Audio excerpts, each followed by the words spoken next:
ಈ ಬಸವನ ಆರೋಗ್ಯ ತೀರಾ ಹದಗೆಟ್ಟು ಹೋಗಿದೆ. ನಿಲ್ಲೋದು ಕಷ್ಟವಾಗ್ಬಿಟ್ಟಿದೆ. ಹಳ್ಳಿಯಲ್ಲೆಲ್ಲ ಹುಂಕರಿಸಿಕೊಂಡು ತಿರುಗಾಡ್ತಾ ಇದ್ದ ಬಸವ ಏಕಾಏಕಿ ಮೌನಿಯಾಗ್ಬಿಟ್ಟಿದ್ದಾನೆ. ತಮ್ಮ ಪ್ರೀತಿಯ ಬಸವನ ಕತೆ ಹೀಗಾಗಿದ್ದಕ್ಕೆ ಹಳ್ಳಿ ಜನರು ಆತಂಕಗೊಂಡಿದ್ದಾರೆ. ಇಷ್ಟಕ್ಕೂ ಬಸವನಿಗೂ ಸ್ಯಾಂಡಲ್ವುಡ್ ನ 6 ಅಡಿ ಕಟ್ಔಟ್ ದರ್ಶನ್ಗೂ ಎಲ್ಲಿಂದೆಲ್ಲಿಗೆ ಸಂಬಂಧ? ದರ್ಶನ್ನೇ ಯಾಕೆ ಬರಬೇಕು ಅನ್ನೋ ಪ್ರಶ್ನೆಗೆ ಉತ್ತರ ಬೇಕು ಅಂದ್ರೆ ಸರಿಸುಮಾರು 1 ವರ್ಷ ಹಿಂದಕ್ಕೆ ಹೋಗ್ಬೇಕು. ಕಳೆದ ಲೋಕಸಭಾ ಚುನಾವಣೆ ಟೈಮ್ ಅದು. ಮಂಡ್ಯ ಕ್ಷೇತ್ರದಲ್ಲಿ 2 ಘಟಾನುಘಟಿ ಅಭ್ಯರ್ಥಿಗಳಿಂದ ಅಖಾಡ ರಂಗು ಪಡೆದುಕೊಂಡಿತ್ತು. ಸದ್ಯ ಸಂಸದೆಯಾಗಿರುವ ಸುಮಲತಾ ಅವರ ಪರವಾಗಿ ಜೋಡೆತ್ತುಗಳು ಪ್ರಚಾರಕ್ಕಿಳಿದಿದ್ವು. ನಟ ದರ್ಶನ್ ಹಾಗೂ ಯಶ್ ಮಂಡ್ಯಕ್ಕೆ ಪ್ರಚಾರಕ್ಕೆ ಬರ್ತಾ ಇದ್ರು.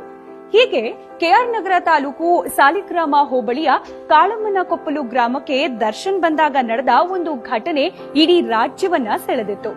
ಆವತ್ತು ಚುನಾವಣಾ ಪ್ರಚಾರಕ್ಕೆ ನಟ ದರ್ಶನ್ ಈ ಗ್ರಾಮಕ್ಕೆ ಬಂದಿದ್ದಾಗ ದರ್ಶನ್ ಜೀಪ್ಗೆ ಅಡ್ಡಲಾಗಿ ಈ ಬಸವ ಬಂದು ನಿಂತ್ಕೊಂಡ್ಬಿಟ್ಟಿದ್ದ. ರಸ್ತೆಯಲ್ಲಿ ಸಾವಿರಾರು ಜನ ಇದ್ರು, ಯಾರಿಗೂ ಹೆದರ್ದೆ ನಿಂತ್ಬಿಟ್ಟಿದ್ದ. ಕೆಲವರು ಓಡಿಸೋ ಪ್ರಯತ್ನ ಪಟ್ರು, ಕೂಗಿದ್ರು, ಚೀರಿದ್ರು. ಬಸವ ಅಲ್ಲಾಡ್ಲೇ ಇಲ್ಲ. ಕೊನೆಗೆ ನಟ ದರ್ಶನ್ ಅವರೇ ಜೀಪ್ನಿಂದ ಇಳಿದು ಬಂದಿದ್ರು. ಬಸವನ ಮೇಲೆ ಪ್ರೀತಿಯಿಂದ ಕೈ ಇಟ್ಟಿದ್ರು. ಆತನ ಮೈ ಸವರಿದ್ರು. ಅದೇನನ್ನಿಸ್ತೋ ಬಸವ ಸೈಲೆಂಟ್ ಆಗಿ ಅಲ್ಲಿಂದ ಹೊರಟೇ ಬಿಟ್ಟಿದ್ರು.